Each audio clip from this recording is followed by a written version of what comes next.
జీవితమంతా ప్రజలు తెలంగాణ అనే ప్రాణంగా బతికినటువంటి అందశ్రీ అన్న ఇవాళ పొద్దున ఫిజికల్ గా మన నుంచి దూరమైంది కావచ్చు, కానీ ఈ తెలంగాణ ఉన్నంత మటుకు తెలుగు అనే భాష భూమి మీద ఉన్నంత మటుకు తన బతికే ఉంటాడు. తనకు అందశ్రీ అన్నకు చావు లేదు.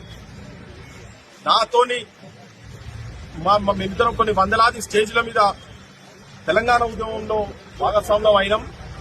ఎప్పుడు పేద జనం పట్ల ఎప్పుడు ఏదో ఒకటి ఉన్నది ఉన్నట్టుగా మాట్లాడి ఉన్నది ఉన్నట్టుగా రాసి రాజ్యాన్ని ప్రశ్నించే తత్వం కూడా తన లోపల బాగుండే. గత 10 సంవత్సరాలు తెలంగాణకు తన ఏదైతే కలలు కన్నాడో ఆ తెలంగాణ రాలేదని చెప్పి ఎప్పుడు మదన పడతా ఉండే.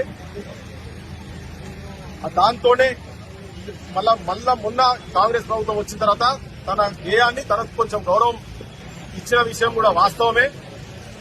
దాంట్లో అక్కడక్కడ కొంచెం అటు ఇటు ఉన్నా కానీ వాస్తవమే. కానీ ఏంటంటే అందశ్రీ అన్న కేవలం తెలంగాణ సమస్యల గురించే కాదు, గ్లోబలైజేషన్ తర్వాత మనిషి అనేటోడు మానవత్వం ఎట్లా కోల్పోయిందనేది